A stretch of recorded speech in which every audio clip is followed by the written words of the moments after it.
Boa noite a todos. Gostaria de dar início aqui à 26ª sessão dos Seminários da Brasilidade. Lembrando que essa é uma iniciativa aqui do Instituto da Brasilidade, né? E nós estamos aqui nessa mesa com a ajuda, né, com o apoio sempre da Associação de Funcionários do BNDES, com a Associação dos Aposentados do BNDES, e lembrando que esse programa aqui está sendo transmitido pela TV comunitária, né? Vai ao ar quarta-feira às 22 horas, vai ser reprisado às sexta-feira às 2h30 e depois terça-feira às 10 da manhã. Nós estamos aqui na mesa hoje aqui com o Guilherme Studer, estamos aqui com a Tereza Corsão e nós vamos falar hoje sobre gastronomia. A dinâmica que a gente combinou aqui entre a gente vai ser 20 minutos para cada exposição, depois nós vamos abrir para a plateia fazer as intervenções, questionamentos, provocações. Lembrando que isso daqui é uma estimativa, né? Nós não temos também a obrigação de bater esses 20 minutos, mas também seremos tolerantes a qualquer tipo de necessidade. Vamos inverter aqui a ordem da gentileza. O Guilherme pediu para começar e a gente vai abrir dessa forma, tá bom? Por favor, Guilherme. Okay. Obrigado. Queria agradecer, antes de tudo, ao Instituto da Brasilidade pelo convite para participar dessa mesa com a Tereza Corsão. Queria agradecer na pessoa do Carlos Monte, que foi quem me procurou. E queria dizer também que é um prazer falar sobre gastronomia, um assunto que eu gosto tanto, está no dia a dia de todo mundo. E no meu em particular, que é um objeto de paixão que eu tenho desde pequeno, que eu me interesso por gastronomia. Meu pai sempre me levava aos botequins quando era pequeno e eu desenvolvi um interesse especial pelos botequins e pela gastronomia. E hoje, embora eu não faça isso profissionalmente, é um tema que eu me dedico, né? Já escrevi alguns livros sobre o assunto e continuo frequentando no meu dia a dia e assim, estou no momento organizando um evento, ajudando a organizar um evento sobre os botequins cariocas, voltado para a sobrevivência, para a valorização da cultura e do fortalecimento da história dos botequins cariocas, através desse evento chamado Boteco Tradição e Cultura, BTC, que vai ocorrer na Lagoa Rodrigo de Freitas, no Parque das Figueiras, nos dias 19 e 20 de outubro. Enfim, bom, voltando aqui ao ponto da gastronomia, ponto de partida, gastronomia é um elemento essencial da cultura de qualquer país, de qualquer povo. Assim como o idioma, a religião, gastronomia é fundamental para se conhecer um determinado público. E nos dias de hoje nunca se falou tanto, nunca se comentou, se valorizou como em outros tempos a gastronomia. Hoje em dia os chefes viraram popstar, a gastronomia está em literatura, os livros que são editados sobre gastronomia, programas de TV, filmes, enfim. Eu me lembro que nos anos 70, até os anos 70, quando se ia a um restaurante aqui no Rio de Janeiro, a figura mais importante no restaurante era o maître, era importante ser amigo do maître. Não se sabia muito quem estava pilotando os fogões, mas o maître era a grande figura dos restaurantes. Isso mudou totalmente a partir dos anos 80, que eu faço uma referência aqui ao Zé Hugo Celidônio, foi um precursor desse movimento, né, quando criou o seu restaurante gourmet aqui em Botafogo, no Rio de Janeiro. E, a partir daí, houve um movimento crescente de valorização da gastronomia, dos chefs. Antigamente, não era comum ver pessoas da classe média fazendo curso de gastronomia como objetivo, como profissão. E hoje se tornou algo muito comum. É muito interessante ver isso. E é importante ver que isso é no mundo inteiro também. E, nesse sentido, eu gostaria de notar que a gastronomia se tornou também um elemento de transformação de alguns países, né? Cito aqui, notadamente, a Espanha, no País Basco, a cidade de Girona e de San Sebastián, a partir da figura do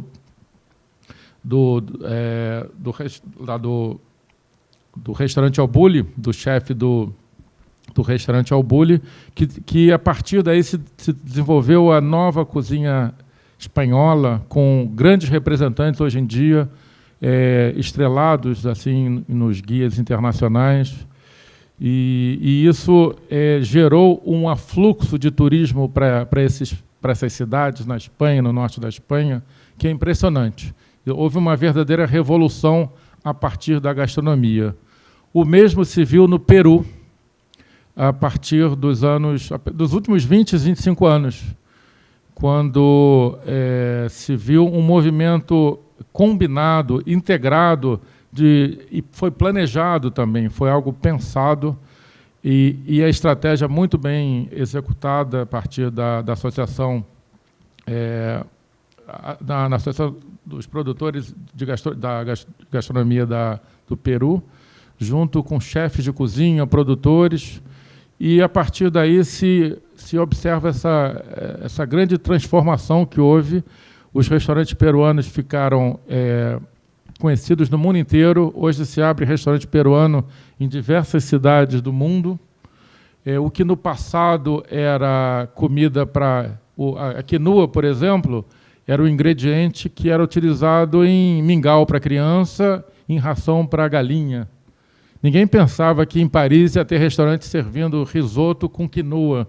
Era impensável. Então, os peruanos, através de um trabalho sistemático muito bonito, conseguiram transformar o país a partir da gastronomia. Hoje, o afluxo de turismo para o Peru é muito grande, muito em função do que foi desenvolvido em gastronomia. Então, é importante entender o impacto econômico que tem esse movimento, como a gastronomia pode transformar a vida das pessoas, como pode gerar renda e emprego, dependendo de como é trabalhada.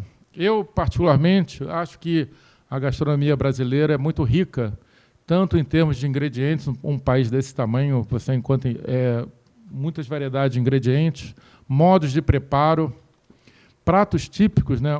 Existe um inventário de pratos típicos do Brasil que é impressionante para um país que tem pouco mais de 500 anos. Na Inglaterra, você vê um país milenar, assim, com uma história muito maior, você não vê essa variedade de pratos que foram desenvolvidos. Essa influência dos portugueses, africanos, os indígenas e outros europeus deu uma mistura que é muito rica, né? A cozinha regional, né? E o brasileiro ele é muito aberto a influências externas, isso ajuda muito. O importante é que essas influências sejam bem trabalhadas e sejam utilizadas para agregar sobre esse inventário que nós temos de receitas, de modos de fazer. E eu acho que o mais importante é buscar a preservação desse patrimônio, esse patrimônio intangível que nós temos na nossa gastronomia. Aqui no Rio de Janeiro, em particular, eu cito vários pratos interessantes que foram criados em bares e botequins aqui da cidade, como a sopa Leão Veloso, no restaurante Rio Minho, que é um prato derivado da bouillabaisse francesa, que foi desenvolvida pelo diplomata Leão Veloso. E um outro prato típico daqui do Rio de Janeiro foi o filé Osvaldo Aranha, criado no Cosmopolita, na Lapa, quando aqui o Rio ainda hospedava o Senado Federal e era frequentado pelos senadores, o restaurante que existe até hoje, um restaurante de 1926. Outros dizem, segundo Pedro Nava, também a feijoada é um prato criado no Rio de Janeiro e não nas senzalas, assim, não foi um prato criado pelos escravos. Há uma lenda urbana, né, que hoje é cada vez mais divulgada, de que a feijoada não teve essa origem, e sim foi uma origem nas típicas comidas europeias de panelão, quando se juntavam legumes, verduras, carnes, favas e tudo mais. A feijoada seria um derivativo dessa comida de panelão europeia, como o pot-au-feu, como o cozido madrilenho, como outros pratos tipicamente europeus, como um derivativo disso. Enfim, mas o que importa é que a feijoada se tornou um elemento da identidade cultural do Brasil, né? Assim como o samba, como o futebol, ele é reconhecido como um item brasileiro, e eu acho que é importante manter vivo essa questão de valorizar esse patrimônio como um elemento da identidade. Eu cito também, mais recentemente, um item criado aqui no Rio de Janeiro, foi o bolinho de feijoada, num botequim na Tijuca, no Aconchego Carioca, que virou febre. Hoje em dia, em diversas partes do Brasil, você encontra esse petisco, um petisco que tem cerca de 10 anos. Ou seja, a criatividade não para, né? Então, aliar a diversidade de itens de sabores que nós temos aqui com a criatividade do brasileiro, a típica criatividade do brasileiro, é algo que tem que ser explorado e tem que ser valorizado.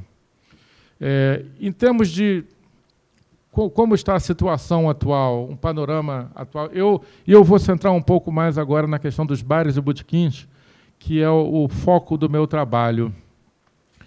Eu entendo que essa onda que defende comida mais saudável, o colesterol, contra o colesterol, isso tem um efeito sobre essa típica comida de botequim que nutriu vários cariocas ao longo de décadas, né, como pratos como a moela no molho, o bife de fígado, a dobradinha, o caldo de mocotó. O que eu vejo é que são pratos que fazem parte dessa identidade, desse inventário de pratos típicos do país, mas que, com o tempo, uma série de movimentos vem no sentido de condenar esses pratos, de condenar a comida mais pesada, como se as pessoas comessem isso todos os dias. Enfim, a minha preocupação é na defesa desse inventário e de que eu acho que há espaço para tudo, né? E eu vejo alguns desses pratos sumindo dos cardápios dos botequins cariocas. E, com isso, se vai um pouco da história da cidade também, né? Isso faz parte da nossa história. Isso me preocupa. Então, um tema para mim que é relevante é como você conseguir manter a abertura para influências externas sem perder a sua identidade, respeitando toda a dinâmica. Enfim, eu acho que essa é uma questão que talvez deva se... Assim, as pessoas deviam se debruçar mais ainda para identificar como manter viva essas nossas raízes, essas nossas características aqui da gastronomia carioca. A gente vê muita globalização, né? Hoje você viaja pelo mundo, o que se come é tríade, pizza, pasta e burger. Basicamente, a comida internacional se tornou isso. Você vai no leste europeu, você come hambúrguer, come massa. Então, isso é uma preocupação. Ao mesmo tempo, eu percebo também um grande interesse do mundo na diversidade. A diversidade é importante hoje, no mundo inteiro. E eu acho que nós, com essa diversidade que nós temos, que eu comentei, de ingredientes, de modo de fazer, da criatividade do brasileiro em buscar coisas novas, eu acho que isso deveria ser valorizado e desenvolvido. A questão toda é como fazer isso. Na verdade, são duas questões que existem. Aonde se quer chegar, assim, do ponto de vista da gastronomia brasileira, que seria o objetivo, e como fazer para chegar lá, que seria a estratégia. Então, eu acho que, como plano de trabalho para aqueles que se dedicam à gastronomia e que querem valorizar e fortalecer a gastronomia carioca e brasileira, isso deveria fazer parte da reflexão. Ou seja, aonde se quer chegar? Será que a gente consegue fazer uma transformação como foi feita no Peru? Nós temos talvez até mais diversidade de ingredientes, de modo de fazer, que o Peru. E por que a gastronomia brasileira não é tão conhecida no exterior? No exterior se conhece a feijoada e o churrasco. Você vai para a gastronomia do norte, é pouco conhecida fora do Brasil, até mesmo aqui no Rio de Janeiro, que é o centro de referência turística do país, você encontra restaurantes e bares com temática, com gastronomia nordestina, mas você não encontra muita variedade de comida do centro-oeste, do norte e mesmo de outras regiões. Até a comida mineira, que já teve uma referência maior na cidade, hoje tem pouco. Ou seja, é importante lançar luz sobre essas questões, porque senão vão se perdendo. E o Rio, como vitrine, como sempre foi vitrine para o turismo, era importante ter um pouco de tudo aqui nessa cidade, para que o turista, quando vem ao Rio, conhecesse um pouco da gastronomia brasileira como um todo, e que não se restringisse ao churrasco e à feijoada. Enfim, e nessa questão toda também me preocupa o desaparecimento de bares tradicionais, que, seja com a crise ou com questões gerais da cidade. Esses bares que desaparecem muitas vezes levam consigo receitas que eram segredo daquele bar, que só lá tinham. E, com isso, uma parte da gastronomia carioca e brasileira também se vai. Então, é uma preocupação também a se debruçar como que o setor público e o setor privado podem atuar conjuntamente para buscar soluções ou políticas para isso. A gente viu no Peru, se viu que a sociedade civil se organizou e buscou a integração entre pequenos produtores, grandes produtores, chefes de cozinha, para buscar estratégias para tentar divulgar o produto. E foi muito bem sucedido. É certo que aqui no Brasil há muita gente trabalhando nisso. Tereza é um exemplo aqui do meu lado, a questão do projeto da mandioca, agora do pirarucu. Enfim, tem pessoas lutando, dedicando suas vidas a essas questões. Mas eu acho que ainda é importante congregar mais participantes, mais o poder público, mais sociedades, organizações da sociedade civil, que eu acho que a gente pode dar um salto. A culinária brasileira ainda é muito pouco conhecida no exterior. E eu acho que tem todas as condições para que alcance maior notoriedade. É isso que eu tinha para falar nesse momento. Obrigado. Bom, muito obrigado aqui. Lembrando a importância que é você vir bem alimentado para essa mesa, né? Porque se desfila um rosário de comidas que é capaz de desconcertar todos. Vou passar para mim. Boa noite. Bom, enorme prazer estar aqui, né, com velhos amigos, né, Dark e Carlos, enfim. Um prazer ter sido convidada para falar sobre isso, principalmente tendo a introdução aí do Guilherme, porque você falou muitas coisas que eu acho que são pontos fundamentais, você conseguiu pensar assim, as questões principais, eu acho, né, da questão da gastronomia brasileira.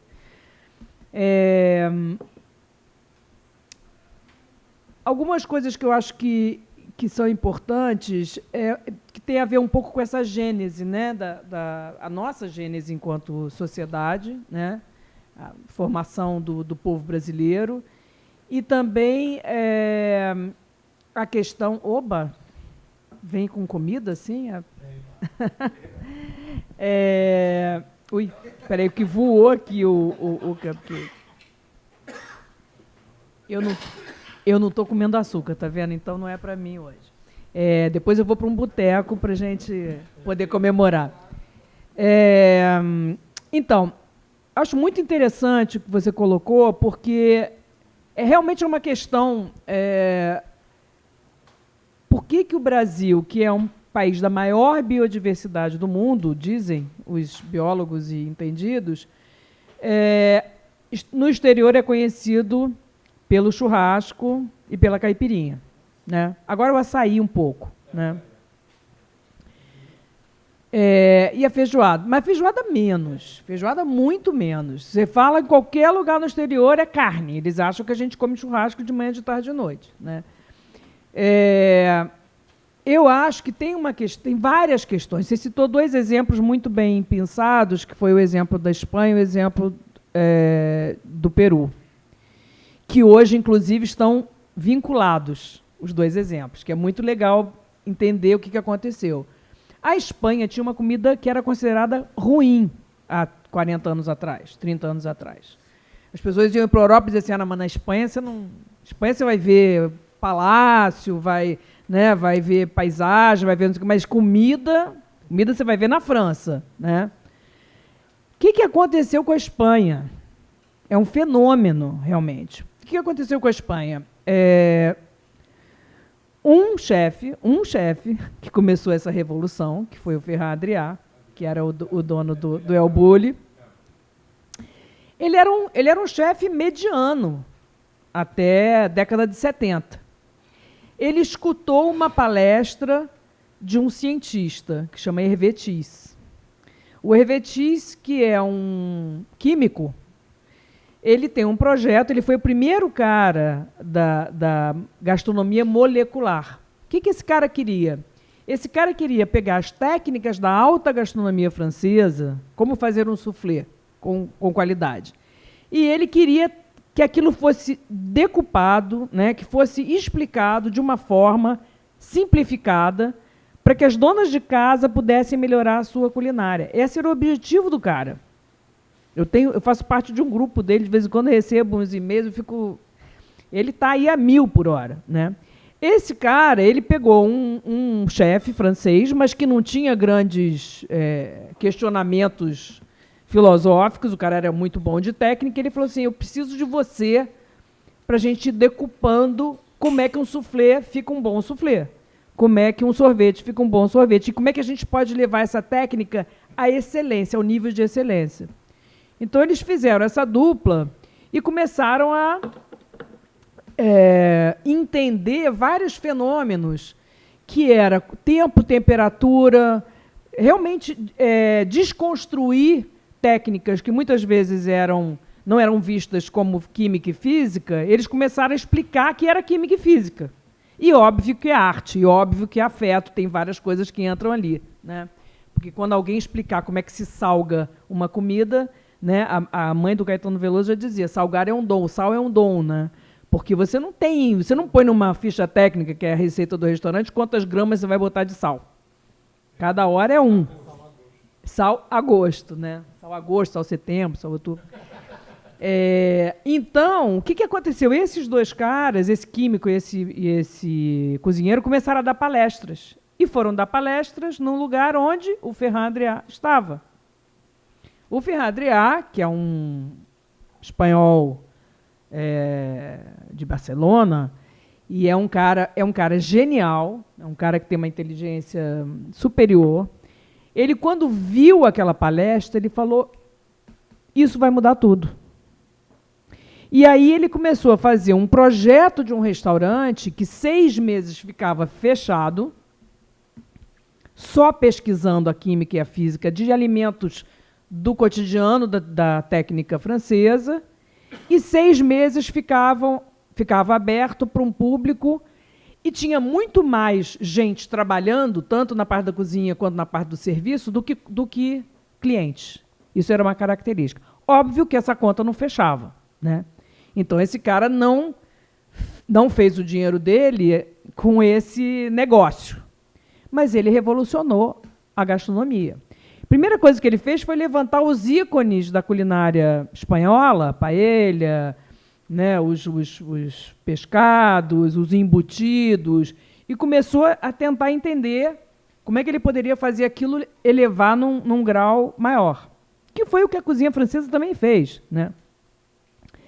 Com isso, enfim, aí ele foi andando adiante, isso revolucionou, como o Guilherme disse, revolucionou toda, a Espanha toda se come divinamente, né, lá no norte, que é o País Basco, que eu tive, inclusive, dando uma aula lá no Instituto de Basque Culinary Institute.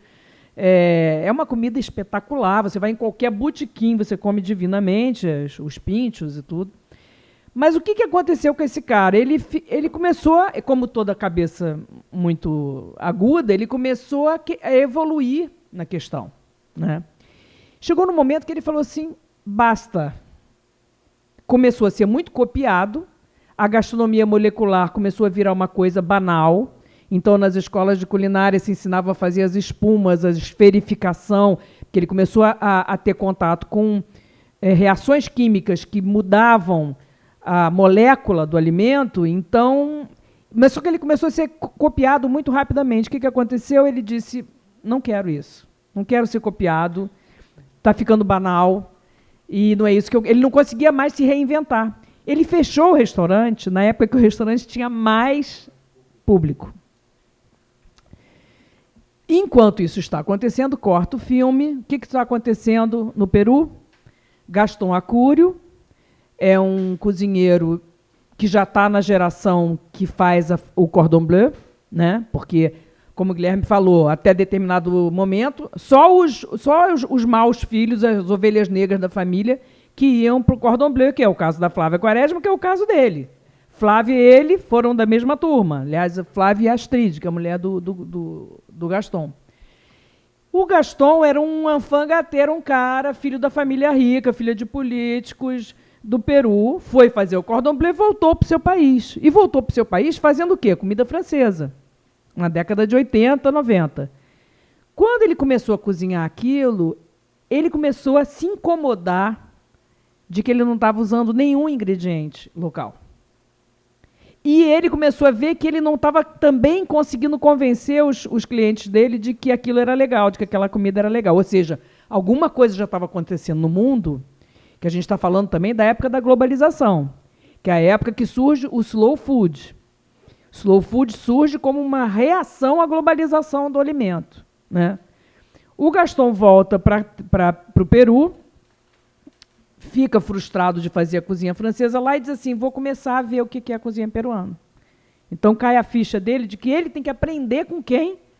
Com as empregadas domésticas, com os produtores, com os campesinos. O primeiro mistura, o segundo mistura, que é o maior festival da América Latina, talvez, de gastronomia, tinha um painel de uns 10 metros de altura, que era uma homenagem a Teresa Esqueira, que era uma cozinheira que ensinou o Gaston Acúrio a cozinhar a comida peruana. Só que o que ele fez? Ele pegou aquilo, ele pegou uma coisa qualquer, um ceviche, e ele fez com a cara da cozinha francesa, né? Aquele que tá me escapando agora o nome, aquele que é batata com atum, meu Deus. Enfim, tem um que é maravilhoso, que é uma coisa muito típica de lá, mas bruta. Ele foi e transformou em pequenas porções lindas, maravilhosas, com brotinho em cima, etc. e tal. Então, ele repaginou aquilo no restaurante dele. Só que o que aconteceu? O governo peruano, que é aí que eu quero chegar, então a gente está falando da técnica ou da arte, mas a gente também está falando que tem que ter outras forças ali para a coisa subir. No caso da Espanha, o Ferran imediatamente foi identificado como um possível vetor de turismo e se investiu nele também. O governo espanhol foi em cima dele, as empresas foram em cima dele, a Telefônica virou a patrocinadora dele. Então, chegou um momento que ele falou, cara, eu estou me matando aqui por esse restaurante que não dá dinheiro, vou voar. E os caras queriam dar dinheiro para ele voar. E aí o que acontece? Ele fica sabendo... Não, e lá no Peru, Gaston consegue o quê? O governo está interessado nessa história aí do ceviche. Pô, ceviche quase que é um novo sushi, né? O que acontece? O Ministério do Turismo faz um filme, que aliás é um filme genial, que vale a pena vocês procurarem na internet. Não sei o nome, era Peru. Eles fizeram a nova marca do Peru, a marca do país, virou as linhas de Nazca. Eles fizeram um filme que era Peru nos Estados Unidos. Eles descobriram que tinha uma cidadezinha chamada Peru, no meio dos Estados Unidos. E eles fizeram um filme que é um grande ônibus vermelho, da cor que foi institucional, com uns caras chegando nessa cidadezinha, aquela cidadezinha bem de interior, que tem um cara na rocking chair lá e que tem o outro com, sei lá, abanando uma mosca. Chega esse caminhão vermelho, onde quem que está dirigindo o caminhão? Gaston Acúrio. Quem que está dentro do caminhão? Todos os cozinheiros e as cantoras e os músicos. Sai uma lhama de dentro do caminhão. Quer dizer, os caras investiram uma grana para dizer o seguinte, isso é o Peru. E era o Peru se apresentando a quem? Estados Unidos da América, que é o maior poder do mundo. Então, foi muito bem engendrado a coisa. E tinha dinheiro. Então, assim, o que acontece? Aí, o que aconteceu que linkou um ao outro? Ferran Adrià fala o quê? Qual é a língua? É português? É espanhol. Gaston vai para o Ferran vai para o Gaston e diz, Ferran, quero você aqui. Telefônica banca, o Ferran vai para o Peru e começa a fazer campanha com os campesinos, vai com a campanha no interior do Peru com as escolas de gastronomia. E aí o Peru começa a brilhar internacionalmente, é um espetáculo, né? Quem não foi a Lima tem que ir, eu estou louca para voltar, porque assim é genial, é um nível espetacular. E os restaurantes peruanos começam a brilhar pelo mundo. Na lista dos 50 best lá, dos 50 melhores, o Central ficou aí um tempo, acho que é o Maido agora, enfim. Eles começaram a brilhar com essa história. Totalmente, mas não foi à toa como você mesmo disse, não foi por causa da biodiversidade. Biodiversidade o Equador tem, a Colômbia tem, Venezuela tem, todos têm, mais ou menos, né? Mas lá houve uma conjunção de forças com intenção de promover o que eles, de fato, tinham muito rico, né? E aí eu vou voltar para o meu tema, para poder aqui pedir até para botar aqui atrás a foto do Gosto da Amazônia, que é o seguinte: eu vou ter que reduzir muito o que aconteceu para poder caber aqui nos meus 10 minutos que faltam. Tá bom. Bom, como é que eu, na minha trajetória, eu sou designer de formação, e eu sempre cozinhei desde pequena, né? Era o meu hobby, e num determinado momento minha irmã foi chamada para fazer o restaurante O Navegador, no Clube Naval, e me chamou para cuidar da parte da cozinha, porque ela não gostava daquela parte, e eu fui amadoramente cuidar da parte da cozinha. Cheguei lá, vi que era bem complicado, né? Geria 8 homens, nordestinos todos, né? Pessoas que tinham vindo de uma luta por sobrevivência mesmo. Então, resolvi fazer uma formação, mais ou menos, não tive, na época, a oportunidade de fazer uma faculdade de gastronomia, nem cordon bleu, que não estava no meu perfil, mas fiz lá meus cursos, e nessa época estava chegando no Rio quem? Os franceses, Claude Troisgros, Laurent Sudot, e o outro que é o Lapierre. Alguns franceses estavam chegando no Brasil com a técnica francesa e com a Nouvelle Cuisine, que também era uma outra revolução que tinha acontecido, né, lá pelo pai do Claude e tudo. Então, esses caras davam cursos, então eu era uma rata de curso. Tudo quanto era curso, eu estava lá aprendendo. Inclusive, qualquer curso. Tinha as Marias, como ainda tem, eu acho, em Copacabana, eu ia para curso. Eu queria aprender. E a cozinha tem uma coisa legal que você nunca aprende tudo. Tem sempre alguma coisa para você aprender. Então, acho que é um eterno estudo. E aí, eu comecei, então, a me profissionalizar. E, em 2001, eu já estava, então, há mais de 15 anos tomando conta da cozinha do Navegador, que eu quis logo fazer uma cozinha familiar, porque na minha cabeça pintou uma coisa assim: poxa, o pessoal está na cidade, está cansado, quer um oásis, quer um descanso, não vou fazer uma comida rebuscada, até porque tem outros restaurantes na época que tinham vários que faziam comida francesa, por exemplo, né? Falei, não, eu vou fazer aquilo que eu sei fazer, que eu sei que é bom. Então fui para os almanaques da família e os livros das tias e avós e ressuscitei essas receitas, então, para fazer dentro de um ambiente, né, como é lá o Clube Naval. Em 2001, eu estava nessa onda, quando uma pessoa veio dizer assim: você já ouviu falar numa coisa chamada slow food? Eu falei, não. O que é isso? Ela falou assim: então eu vou te mostrar. E aí, eu fui apresentada ao movimento slow food e fui logo convidada para participar de um evento na cidade do Porto, que era o primeiro Slow Food Award, a primeira premiação ao slow food. E nessa premiação, quando eu cheguei lá, eu já fiquei completamente impactada, porque tinham representantes de não sei quantos centenas de países, né? E nessa representação, parecia uma ONU, eu me lembro que eu falei assim, gente, isso aqui é uma ONU, né? 13 projetos tinham sido premiados pelo Slow Food. Aí eu disse, mas que tipo de projetos? Os projetos eram projetos, em geral, de resguardo, ou resgate, ou ressuscitação, sei lá qual é o nome, de produtos e alimentos que eram a cara daqueles países ou alimentos que eram responsáveis pela sobrevivência das populações daqueles países.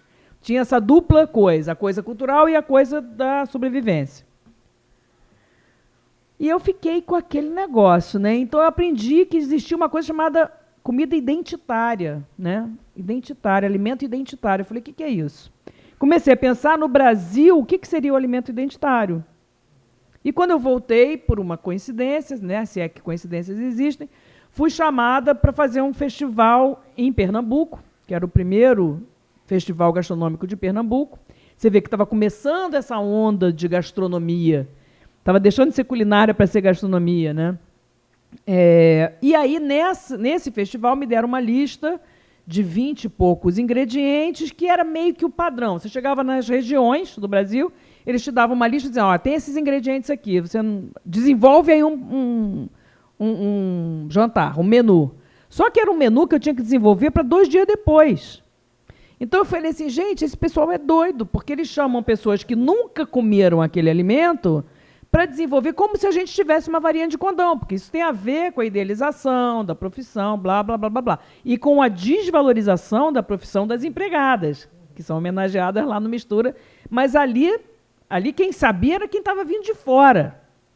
É a síndrome, né, do colonizado, né, um problema que não nos larga. Então, eu peguei aquela lista e falei, gente, cara, o que é maçapuba? O que é carimã? E comecei a perguntar e tudo era da bendita da mandioca. Ah, isso vem da mandioca, isso vem da macaxeira, isso vem... Aí eu voltei para o Rio, fiz lá a minha... e aí foi o seguinte, eu fiz lá minha comida, meu menu, mas não estava muito satisfeito. Quando eu percebi, no dia seguinte, era assim, véspera, eu tinha chegado uns 3 dias antes, era véspera do dia do jantar, e eu ainda não estava satisfeita. Quando eu estava tomando café da manhã, eu olhei assim no canto, falei, cara, aquela ali vai me ajudar. Era a moça que estava fazendo a tapioca. Nessa época, só se comia tapioca no Nordeste, ou na Feira de São Cristóvão. E aí eu falei, é com ela que eu vou. E fui lá, grudei nela, era bem cedo, café da manhã, e aí eu comecei a perguntar coisas, dizer, vem cá, como é que você faz isso aí? De onde que tira essa farinha? Aí ela olhou para mim e falou assim, isso não é farinha, dona, isso é goma. Aí eu falei, como assim goma? Como é que tira? Ela falou assim, na casa de farinha. Aí eu falei, mas o que é casa de farinha? Ela falou, a senhora não sabe, mas a senhora não é uma dessas que fica andando aí de branco? Como é que a senhora não sabe o que é casa de farinha? Eu fiquei muito envergonhada. E aí eu cheguei de volta, fiz lá minha tapioca, aprendi com ela, fiz lá minha versão da tapioca. Quando eu cheguei no Rio, vou para a minha cozinha dos 8 nordestinos. E solto a pergunta, gente, alguém aqui sabe alguma coisa de casa de farinha? Aí um olhou para a cara do outro. Onde que a senhora teve? Eu falei, em Pernambuco. Aí eles começaram a contar, um para o outro, lembrar das histórias. Fulano, conta para ela aí como é que você arrumou namorada. Aí é na casa de farinha que a gente arruma namorada. É na casa de farinha que a gente faz bonito para a mãe, que a gente diz assim, mãe, vou lá ajudar a dona fulana que está fazendo a farinhada. E eles começaram a contar as histórias e contar as histórias. E eu fui ficando, que nem desenho animado, fui ficando pequenininha assim no canto, só ouvindo aquilo. E aí eu falei, cara, mandioca é a identidade do Brasil. Essa é a identidade do Brasil. E aí eu comecei a pesquisar. E comecei, cada vez que eu pesquisava, cada vez que eu dizia que era igual um petróleo, cada vez que eu cavava, vinha mais coisa.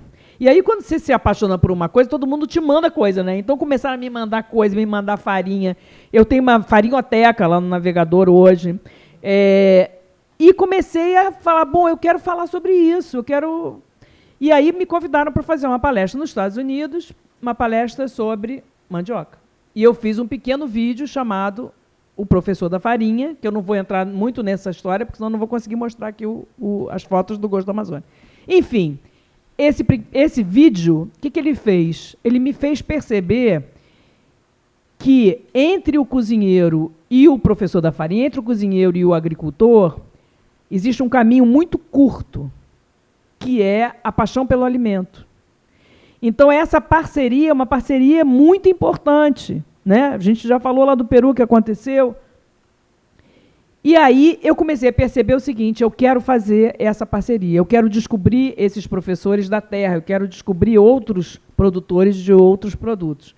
E com isso, em 2007, eu fundei o Instituto Maniva e o grupo dos ecochefes, que são chefes que querem sair um pouco do perímetro dos seus restaurantes para justamente fazer isso que o Guilherme estava citando, que é de que jeito que a gente promove a cozinha brasileira. Tem muitos jeitos para promover. Agora, por conta desse trabalho, fui solicitada por um biólogo que trabalha para os Estados Unidos, para uma cooperação internacional americana, chamada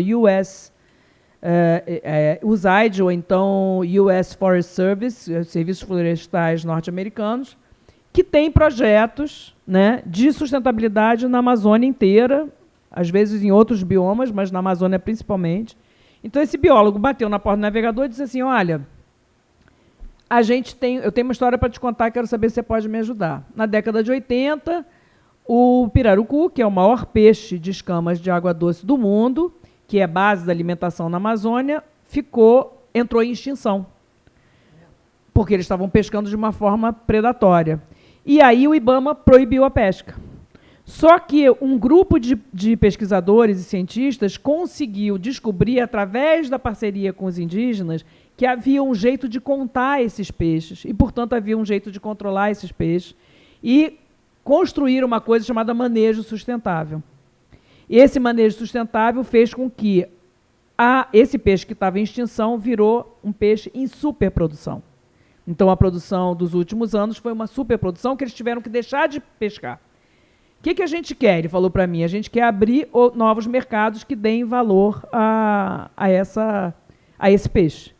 Então, eu fui para o Sindrio, que é o sindicato de restaurantes, né, e bares do Rio de Janeiro, que você conhece bem, e lá foi elaborado, então, um projeto chamado Gosto da Amazônia, com todas essas etapas que estão aqui atrás, né? Foram várias etapas. A primeira etapa foi distribuir esse peixe para alguns restaurantes para que testassem o peixe. Depois teve uma série de oficinas dentro do Sindrio para justamente mostrar para um público, oficinas gratuitas, inclusive, para mostrar para o público esse novo produto, né?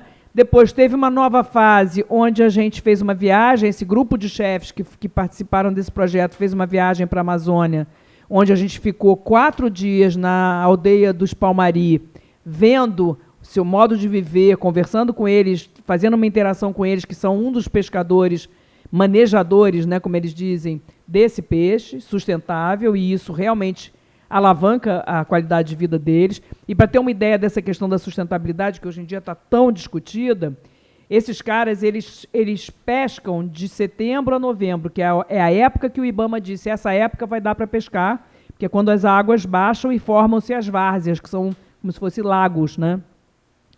No resto do ano, esses caras vigiam o rio. Eles são os tomadores de conta da sustentabilidade do rio para que ninguém pesque nessa outra época, né? Através do ICMBio e dessas entidades internacionais, foram feitos, por exemplo, uma unidade de evisceramento, uma unidade de limpeza do peixe na aldeia. Então, a gente visitou, acho que aqui dá para ver, talvez, com a gente subindo, a gente visitou a aldeia, e do lado da aldeia, vamos ver se tem uma foto aí. Não, você tem que subir, eu acho, ao contrário, né? Dentro da aldeia tem uma unidade de limpeza dentro dos padrões da Anvisa, onde os indígenas colocam touca, galocha. Isso aí, por exemplo, já é na nossa viagem, tá vendo? Aqui, ó, sobe um pouquinho para você ver aqui. Esse aqui, ó. Isso aqui que parece uma sala de cirurgia, tá vendo? Eles todos paramentados. Isso se deve a essa parceria do ICMBio, que é através do ICMBio que é operada, com essas ONGs internacionais alemãs e dos Estados Unidos. A Alemanha é GIZ, Estados Unidos é o USAID e o US Forest Service. Essa conjunção de forças, assim como no Peru, aqui gerou vários projetos como esse, né? Projetos de sustentabilidade, mas na base, na produção, né? Então, a gente hoje, a gente trouxe isso para o Rio de Janeiro, no Rio Gastronomia, foi feito um mega evento, o maior evento que tem, né? 60 mil pessoas passaram nesse evento esse ano, onde foi dado palestra sobre isso, aula de culinária, teve uma operação de um restaurante que o navegador operou, uma lojinha para vender os produtos, não só do pirarucu, mas outros produtos que vêm do extrativismo dessas regiões. Inclusive, é interessante falar sobre o extrativismo, porque, no meu ponto de vista, só para dar uma finalizada, o extrativismo é o ápice da alimentação sustentável. Por quê? Você está usando a biodiversidade local, você não está causando praticamente nenhum impacto, porque você não está plantando, nem colocando insumo, nem utilizando uma água que fosse, né, que tivesse que ser direcionada para aquela produção, né? Não estou falando mal da agricultura, que eu sou apaixonada pelos agricultores. Inclusive, o Maniva tem um livro chamado Ecochefs, Parceiros do Agricultor, que saiu agora o mês passado pela Senac, editora. Acho que essa parceria é fundamental, mas acho que o extrativismo é uma questão macro, no mundo inteiro.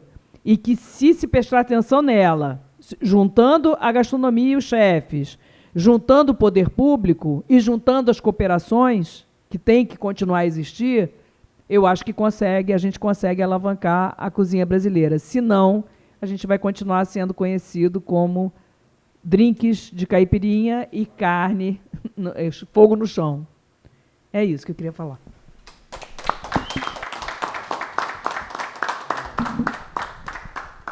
Agradecer aqui a Tereza. E lembrando aqui que o Instituto da Brasilidade, ele já está nesse processo de pensar o país, né, preparando já para o centenário da Semana de Arte Moderna e o centenário da independência do Brasil, ou seja, como é que é o bicentenário. O bicentenário, para ver como é que essa questão da gastronomia é totalmente associada à identidade nacional. Lembrando aqui que eu tive agora lá na Espanha, né, eu conheci um escritor, ele é um escritor de romances policiais, mas ele foi responsável pelo renascimento da culinária catalã também, que é o Manuel Vázquez Montalbán. E ele fez esse trabalho de ir nos pueblos, pesquisar bem, assim, cada aldeiazinha lá, as receitas tradicionais com as senhoras, com as donhas. E se não me fala a memória, acho que Girona fica na Catalunha. Enfim, mas eu queria abrir aqui. Sem querer puxar a brasa para minha sardinha, mas já puxando a brasa para o meu pirarucu, é nessas mulheres que estão as receitas. A gente vê os chefes maravilhosos, mas é nas mulheres do povo, nas empregadas domésticas, nas donhas, nas mères, que foram as mães da cozinha francesa antes de chegar os grandes chefes. Então, a gente tem que não só valorizar, mas buscá-las, né? E no campo, né? E no campo. Abri aqui para perguntas aqui, que eu já fiz a minha intervenção indevida. Carlos Monte, eu queria somente pedir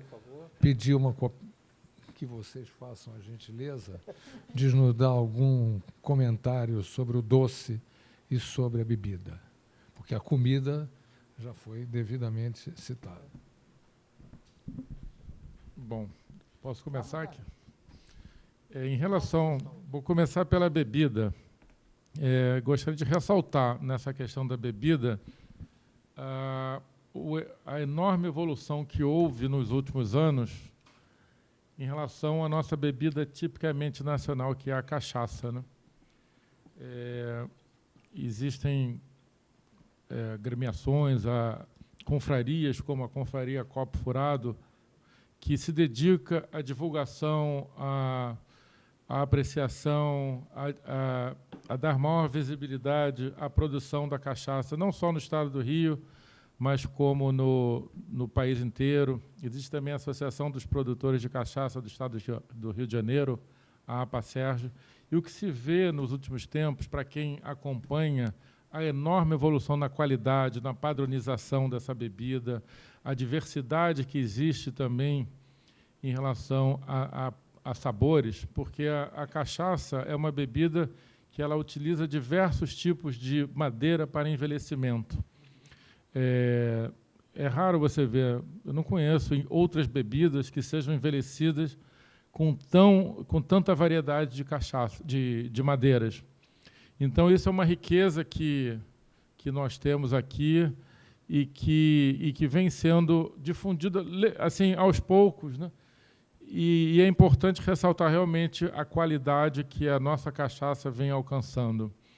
Ainda existe muito preconceito, talvez, que vem sendo quebrado também em relação à cachaça, o que pode ser observado no fato de que ainda muita gente, ao pedir uma caipirinha no bar, pede com a vodka e não com a cachaça. E vodka ruim. Exatamente, vodka simples, sem graça. Enquanto nós temos grandes cachaças aqui que poderiam ser utilizadas em caipirinha, ainda é uma preferência assim, que vem já há algum tempo de que a vodka seria uma bebida mais adequada, enfim. Mas isso é um trabalho de longo prazo que tanto a Confraria Copo Furado, quanto a associação e outras entidades, né, o IBRAC em Brasília, que vem trabalhando para divulgar e superar essas limitações, porque realmente é uma bebida tipicamente nossa, mas que ainda sofre muito preconceito. A cachaça associada ao sujeito, ao vagabundo, enfim. Então, é um trabalho bonito.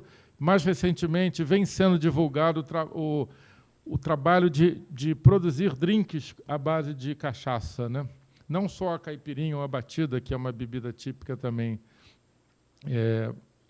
de cachaça, né? Que teve um apogeu aí nos anos 70, 80, mas que ainda vários bares aqui no Rio produzem, mas não tem tantos mais aqueles bares que se dedicam à batida, como o Bar do Osvaldo, né? O Socana. A gente já houve mais casas com essa especialidade. Agora, é importante ressaltar e realmente valorizar essa bebida, que é muito... assim, por muito tempo não havia padronização, os produtores eram muito pequenos, e para ganhar uma escala a nível internacional, de estar presente nos free shops, mundo afora, é preciso ter volume, né? Então, está se buscando assim, como atingir qualidade com volume para poder ter acesso aos mercados internacionais. Se exporta cachaça, mas ainda os números não são tão elevados, podem evoluir muito mais, dada a qualidade da bebida. E a novidade é essa coisa do desenvolvimento de drinks à base de cachaça. Alguns produtores aqui no Rio de Janeiro têm desenvolvido iniciativas nesse sentido. Eles têm seus próprios bartenders que desenvolvem drinks à base dessa cachaça, realizam eventos. Então, é um trabalho de formiguinha, mas que, a meu ver, vem dando resultados muito positivos. Isso em relação à cachaça. Nesse evento sobre bares tradicionais, que vai ocorrer no dia 19 e 20 da Lagoa, vai ter um stand totalmente dedicado à cachaça, aos produtores aqui do Rio de Janeiro, às batidas e aos drinks que têm sido desenvolvidos à base dessa cachaça. Vai ser uma oportunidade para conhecer um pouco mais desse universo, que ainda, infelizmente, está muito limitado aos iniciados, que é preciso evoluir em relação à conquista de públicos. Em relação aos doces, o Carlos perguntou sobre evolução nos doces, né?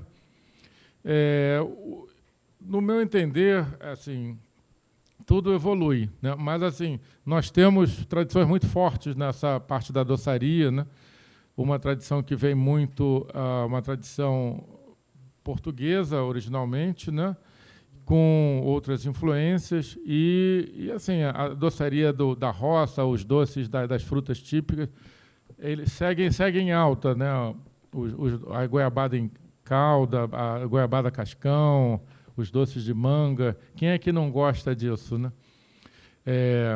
Mas existem os doces clássicos, né? O pudim, o manjar de coco, a cocada, são doces típicos aqui do país que você raramente vê fora do Brasil, né? Embora veja o coco em outros países, né? Mas assim, a doçaria brasileira é muito, muito peculiar e, obviamente, você vê algum tipo de evolução, né? Na forma de trabalhar os doces, as combinações. Então, no quesito sorvete, por exemplo, nos últimos tempos você viu surgir sabores que até algum tempo atrás eram impensáveis, como o sabor de tapioca, que hoje está muito comum. Outro dia também eu tomei os sabores do Nordeste. Tomei outro dia já há um tempo, o sorvete de rapadura, lá em São Paulo. Sensacional. Enfim, a ideia é explorar a riqueza dos sabores que nós temos nas suas diversas formas. E eu acho que o brasileiro tem feito um excelente trabalho nisso, combinando. Outro dia também a questão da combinação do queijo com goiabada, o Romeu e Julieta, só que em outra forma. Eram palitos de queijo coalho fritos, parecendo batata frita, e a goiabada mole parecia o ketchup. Enfim, a apresentação do prato de uma forma diferente. Palitinho com... Não, um palito, que nem batata frita em palito, com a goiabada é mole. O pudim, já provei o pudim também, onde a cachaça vai dentro do pudim, né? O pudim de cachaça. Eu, quando vou no navegador, eu vejo aquele carrinho de doces lá do navegador, assim, é uma perdição, hein, Tereza? É difícil resistir àquele carrinho, é muito bom. Então, eu acho que nós estamos muito bem posicionados em termos de doçaria. Eu acho que a Tereza pode falar um pouco mais sobre esse quesito. Bom, vou sempre pedir para você estar na mesa, tá? Porque você é ótimo. Adoro cachaça, bebo pouco, mas bem.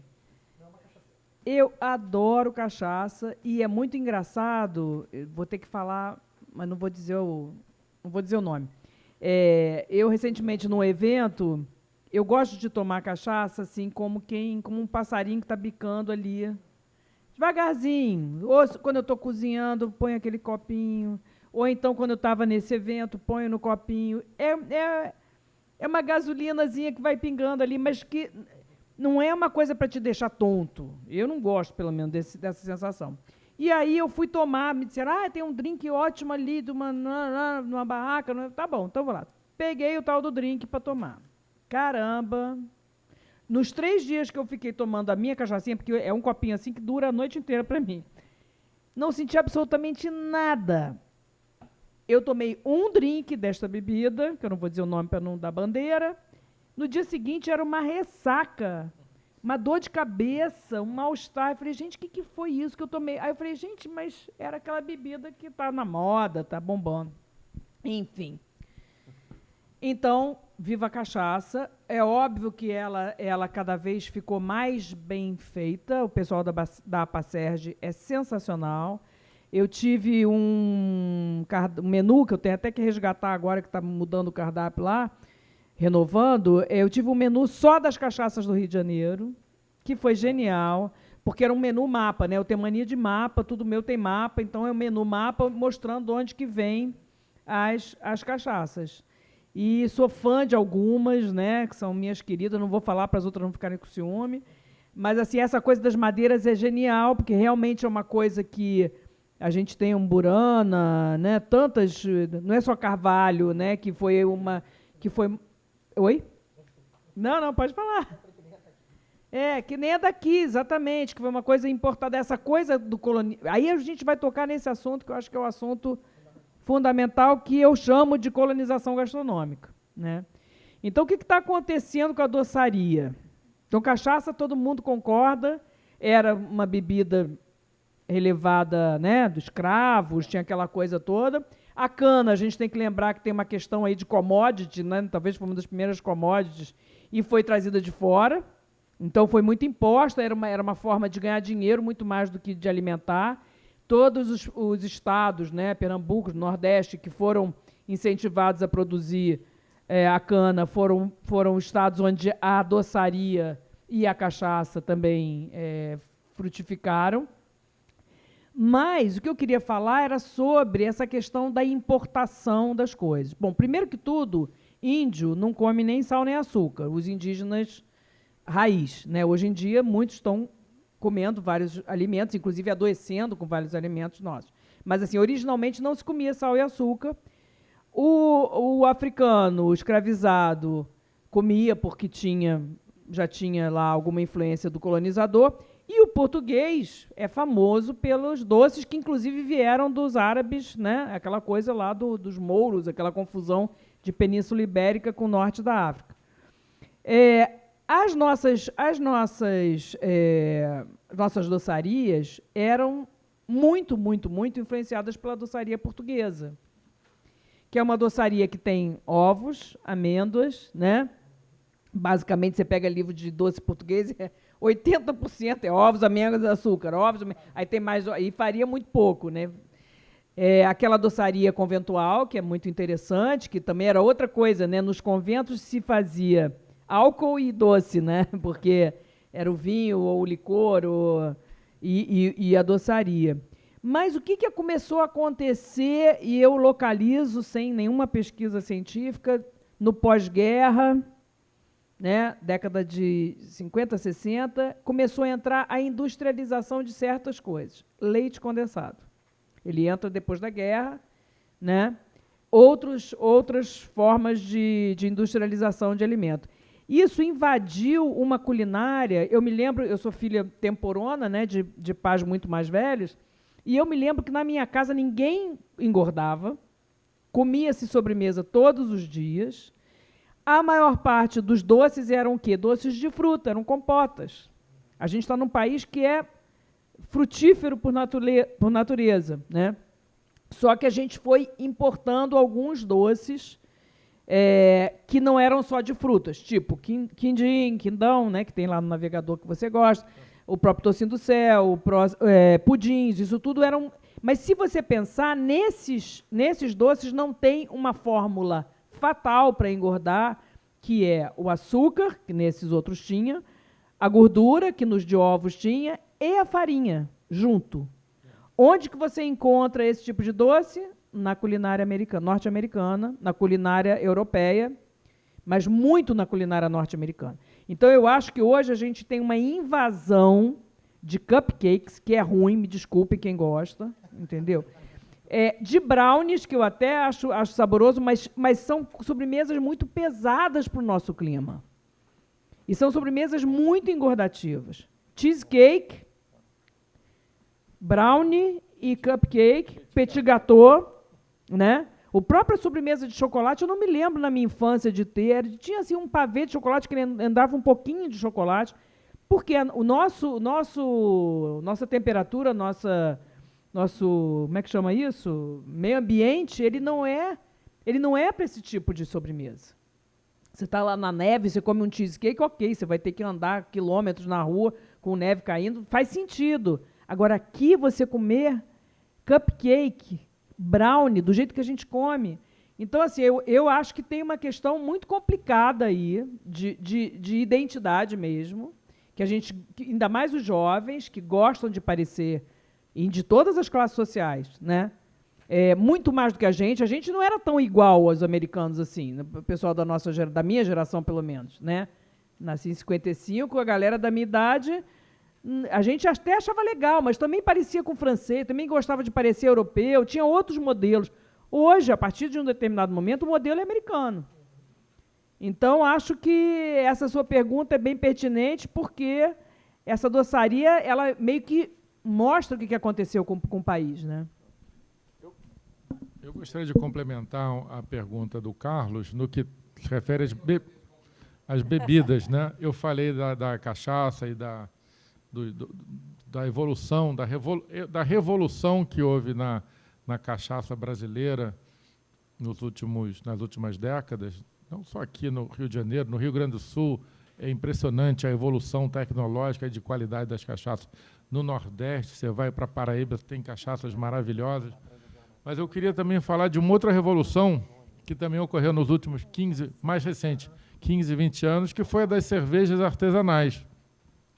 Aqui é um país que se bebia muita cerveja, mas era uma ilustre desconhecida.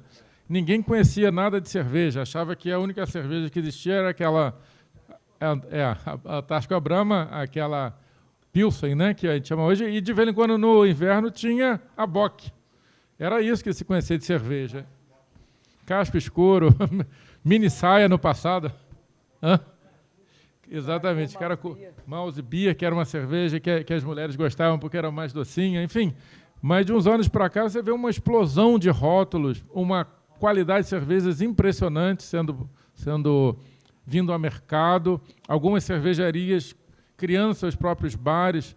Então, eu acho que isso também foi uma evolução muito positiva, de dar ao consumidor a possibilidade de ter mais opções, de ter variedade de rótulos e de tipos, de estilos de cerveja, né, que antigamente era muito restrito.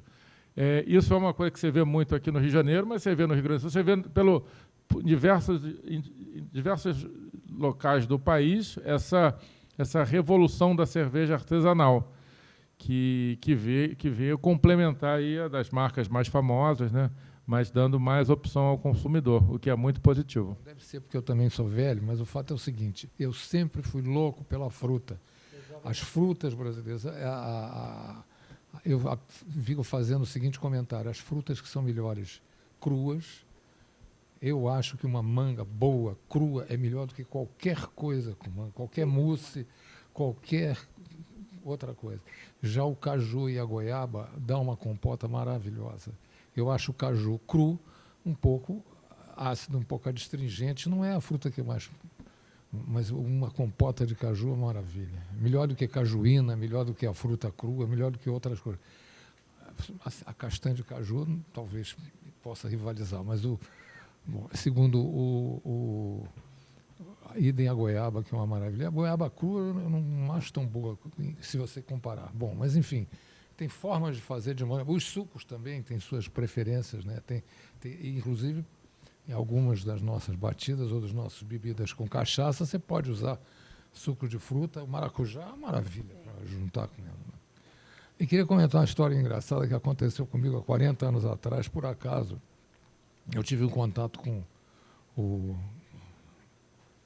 ministro Severo Gomes, que tinha sido diretor do Banco do Brasil, e ele falava uma coisa muito interessante. Dizia o seguinte: o Banco do Brasil financia a nossa indústria do vinho, aquela porcaria de péssima qualidade, e recusa financiar a indústria aguardenteira.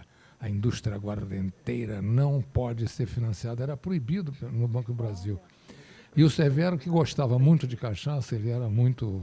gostava, e falou muito para mim da cachaça de Matão, em São Paulo, e dos concursos que ele participava como jurado, digamos assim, das nossas cachaças. Então, eu, só para terminar, queria dar uma pequena receita de uma coisa que eu estou fazendo recentemente, que é uma caipirinha que é feita da seguinte maneira. O limão galego não dá aqui em toda a época do ano, tem uma época certa para dar. Quando tem um limão galego, a gente espreme, bota uma forminha na geladeira e depois coloca o açúcar, uma tirinha de limão galego, a cachaça, o gelo, e fica uma caipirinha maravilhosa, que eu acho que vou sair até mais cedo para tomar uma em casa. Vou aproveitar que o Carlos falou do vinho, também me fazer um comentário sobre os vinhos nacionais. Também eu sou fã dos vinhos nacionais, que no passado eles eram muito...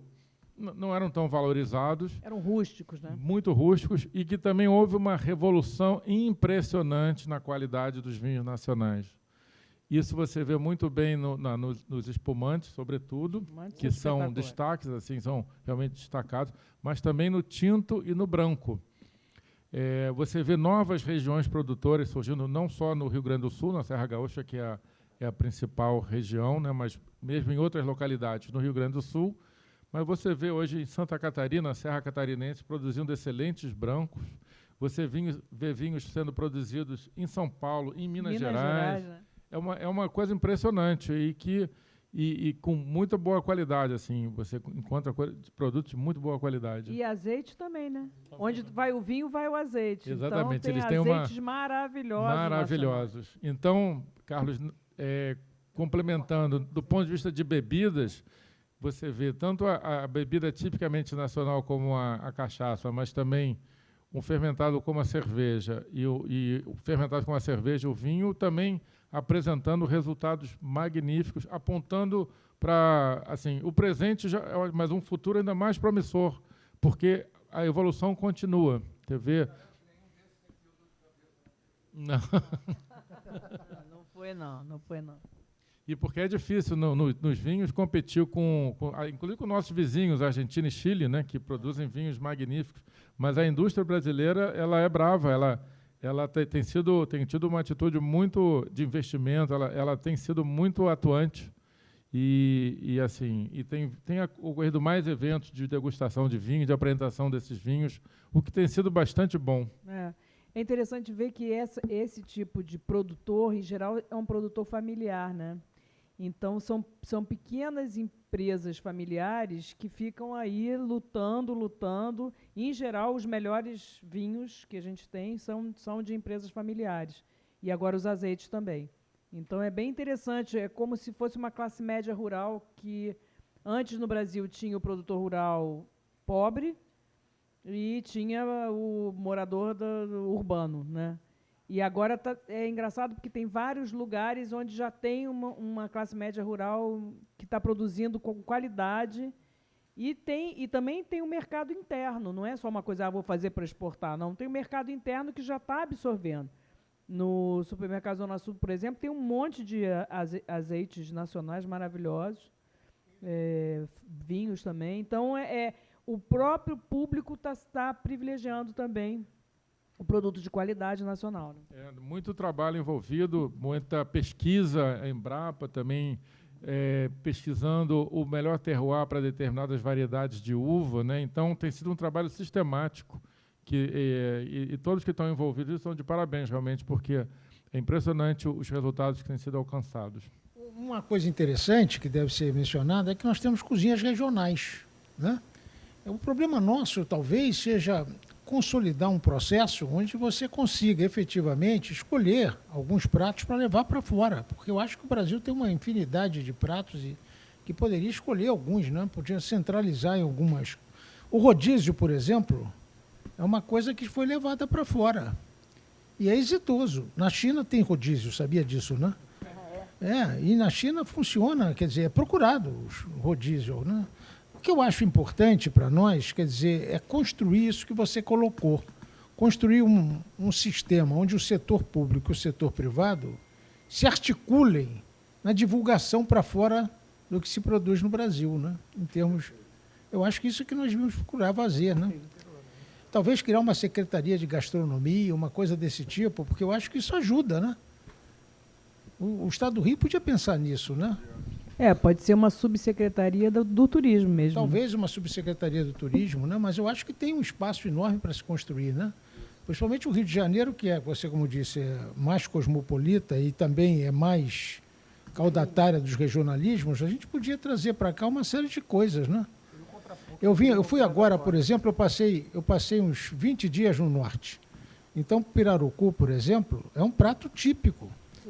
E é um prato consumido no norte, tá? Por exemplo, em Palmas, quer dizer, que já é no Tocantins, pirarucu, tucuraré, são os... Aliás, no tucuraré, eu não sei por que tucuraré não tem essa divulgação que o pirarucu tem. Por quê? O pirarucu é o final da cadeia, é o peixe maior de todos, que se alimenta dos outros. E em muitos lugares do Amazonas e da Amazônia como um todo, ele é vendido ilegalmente. Porque o único pirarucu que pode ser vendido legalmente é autorizado pelo IBAMA. Esse projeto Gosto da Amazônia, ele foi feito o tempo todo com esse pirarucu legal. Tem até um hashtag lá do Instituto Mamirauá, que foi o primeiro instituto que fez essa sistematização do manejo sustentável, que é pirarucu só se for legal. Então, come-se muito pirarucu ilegal. E come-se também pirarucu de cativeiro, que é pior ainda, porque esse come ração transgênica. Isso tinha no Roraima, tinha pirarucu de cativeiro. Roraima, lá em cima, hein? Eu vi isso. Exatamente. Come aquelas coisas todas que está dentro da ração que a gente não sabe nem o que é. Mas é isso, uma das coisas que nós podíamos pensar seria isso, né? Para divulgar a identidade nacional, quer dizer, a questão é importante. Pegando um gancho aí, eu acho que eu, pelo menos, nunca vi um amplo inventário, hein, Tereza, dos pratos, dos pratos típicos de todas as regiões do país. Um inventário completo, assim, dos pratos que você pode encontrar nesse imenso país, né? Eu nunca vi com formas de preparo, catalogado. Assim, eu sempre vi subconjuntos disso, mas um amplo inventário da riqueza gastronômica do Brasil eu nunca vi. Isso seria um projeto interessante, até para registro, porque mesmo o brasileiro não conhece, um brasileiro médio não conhece todo o conjunto dos pratos típicos do país. Posso me defender aqui? No site do Instituto Maniva, www.institutomaniva.org, a gente tem uma coisa chamada biblioteca. Na biblioteca tem uma publicação em PDF que qualquer pessoa pode baixar, que são alimentos regionais. Essa publicação não é minha, não é do Maniva, é uma publicação do Ministério, acho que do Ministério do Desenvolvimento Social ou do Ministério do Desenvolvimento Agrário do governo passado.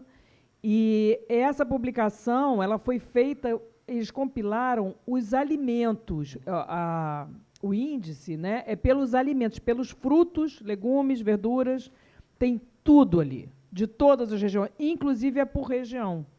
E aí o que eles fizeram?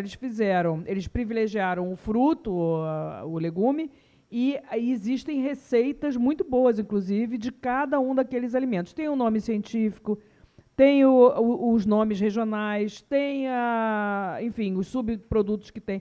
É genial. Essa publicação, para mim, é a coisa mais perto que tem disso que você falou. Foi feita, nós apenas divulgamos, mas eu acho uma pena, porque era uma coisa que deveria estar em todas as escolas, em todos os lugares, né? É interessante saber, Tereza. E até essa ideia do inventário dos pratos seria um complemento. Tem pratos, por exemplo, aqui no estado do Rio tem um prato chamado azul marinho, que poucos conhecem, ou você não encontra nos restaurantes. A muma de siri também, que é um prato típico do Espírito Santo, não se encontra em lugar nenhum aqui pelo Rio de Janeiro. Então, dar visibilidade a essa riqueza, esse patrimônio que tem pouca difusão, né? Visibilidade, enfim. Se pergunta para alguém o que é o azul marinho, as pessoas não sabem quais são os ingredientes. Eu não sou especialista no prato. O marinho é uma receita. O peixe fica azul marinho, que é uma reação, na verdade, nada saudável, com o alumínio, com ferro, né? Então era um peixe feito nas praias de Paraty, né? Angra e Paraty. E é um peixe que ele leva a banana da terra e a banana tem alguma coisa química que reage com o peixe, com a panela, então ele fica meio azulado. Então ele chama peixe azul marinho. Dá para comer só o que você quiser. Mas, enfim, isso é um exemplo. O camarão casadinho lá de Paraty também é um prato ótimo, que também aqui no Rio você não encontra. Aqui no mesmo estado você não encontra receitas do camarão casadinho. Pois é. Qualquer pesquisa dessas custa dinheiro, né? Tem, mas não tem verba para uma pesquisa dessas extensa. Porque para isso, é como o Guilherme falou, você tem que ir no lugar. Você tem que viajar. Não é assim, vou procurar na internet, vai ter. Não, você vai ter que ir lá. Quem é a fulana daqui dessa cidade que cozinha melhor? A dona fulana. Aí você vai ter que sentar. As receitas são todas orais. Né? Não tem escrito, a maior parte delas não tem escrito, então você vai ter que pedir para a pessoa fazer. Eu tive um projeto financiado até pelo Slow Food, lá em Santa Catarina, que eu fiquei apaixonada pela metodologia que foi criada, que era o seguinte, o projeto chamava Tu me ensinas a receita e eu te ensino a transformar. E era uma excursão, primeiro, nas casas de família do interior de Santa Catarina. A gente pedia para a dona de casa fazer o prato da família, aquele prato que todo mundo pede para fazer nas comemorações e tal. Em geral, não tinha nada escrito, então os estudantes de gastronomia que foram comigo sistematizaram, escreveram, e no dia seguinte a gente ia para a cozinha da escola e replicava aquele prato. Bacana. Então, isso é um jeito, isso é um método de você... Registrar. Uma coisa que fica na oralidade, né? Mas registrar... Não tenho a menor ideia. Depende do alcance, né? Depende do alcance. Eu acho, assim, eu estimo que a gente deve ter pelo menos 200, 300 receitas típicas, assim, Muito das diversas mais. regiões. Muito mais. Isso seria um super projeto. Mas esse que você falou, que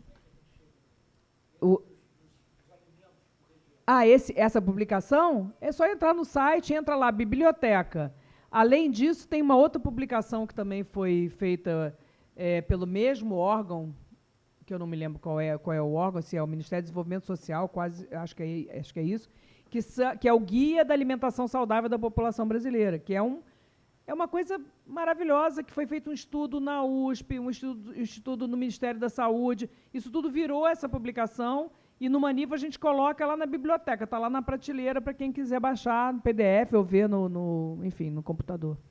Meu pai me falava que antes da Segunda Guerra o Brasil comia preto e branco. Comia arroz, feijão, bacalhau, carne seca, né? Manteiga, pão, café com leite e tal. Comida colorida veio com o americano. Quer dizer, o uso do povo comer cenoura, comer... A própria batata não era uma coisa tão usual como é hoje, né? Em termos, eu acho que até se comia melhor, né? Porque diz que arroz com feijão é o tipo da comida ideal, né? Sim.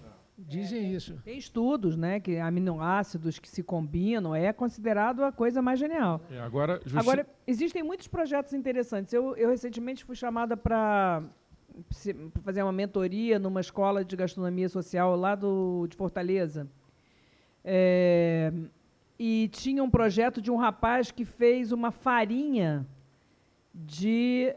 do baião de dois. Uma farinha do feijão com arroz. Na verdade, era fava, que era o baião de fava, que eles têm lá no interior. E era muito interessante, porque era uma farinha que, para quem não pode glúten, não sei o que, é funcional, mas ela fica com o sabor dessa mistura. Então, por exemplo, para engrossar uma sopa, eu usei para engrossar uma sopa de peixe, por exemplo, né? Fiz um roux com aquela farinha, e fica uma delícia. Teve gente que fez panificação. Então, são essas misturas nossas, né? O feijão com arroz, que não é só nossa, né? A América Latina usa muito.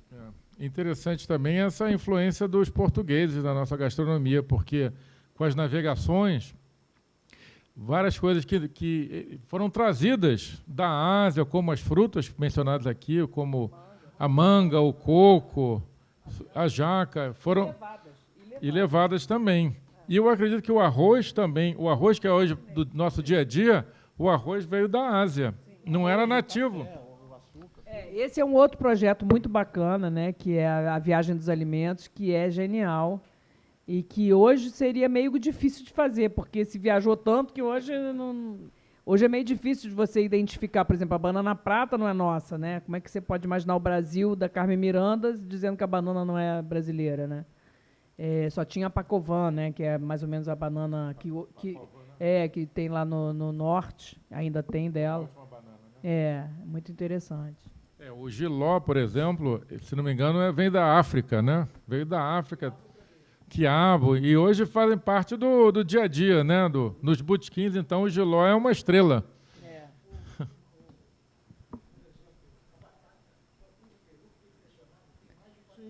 A batata é um bom exemplo sobre o negócio da colonização gastronômica.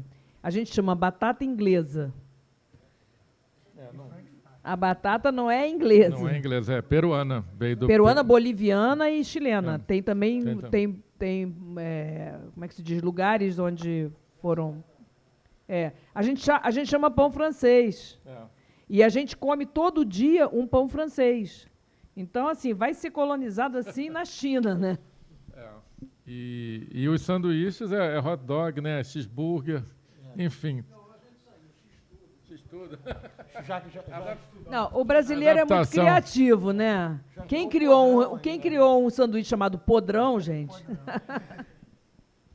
Mas, enfim, mas realmente a gastronomia, a culinária brasileira é muito rica. Eu acho que já vem se trabalhando bastante, mas tem um campo de trabalho ainda extenso, né? Eu acho que tem uma questão, que até é interessante o exemplo do Peru, que é o seguinte: existe você manter usar os produtos brasileiros ou de qualquer país para fazer alguma gastronomia, e aí entra inventividade, criatividade, técnica, ou você fazer as receitas daquele país que são feitas com os produtos da biodiversidade. Então, são duas linhas muito diferentes que as pessoas às vezes confundem. Você vai assim, vou no festival gastronômico regional. Chega lá, o cara está fazendo um monte de coisas que não são receitas tradicionais com os produtos daquela região. Mas isso é diferente. Então, assim, eu sou partidária da gente manter o máximo possível as receitas regionais, tradicionais. Mesmo que você queira fazer criação, mas, assim, a tradição, ela sendo mantida, você está mantendo muitas coisas, né? Você está mantendo não só a tradição, mas a tal da sociobiodiversidade, as histórias, a memória, as raízes culturais, a ancestralidade dos povos. Então, eu acho que... E a identidade como um final. A identidade é isso. Não adianta você pegar os produtos... Os franceses fizeram um pouco isso. Eles chegaram aqui, pegaram os produtos, se apaixonaram pelos produtos, pelo maracujá, pela jabuticaba, só que eles usaram na gastronomia deles. Eles tiraram daquele contexto sociocultural e transformaram num produto maravilhoso, gustativo. Mas onde que está a manutenção da receita, né?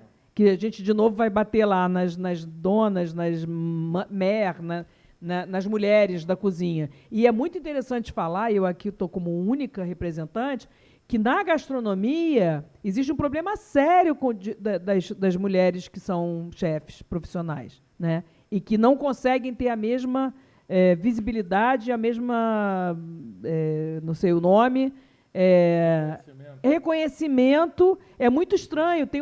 Até no próprio 50 Best tem o prêmio do melhor chefe e o prêmio da melhor chefe mulher.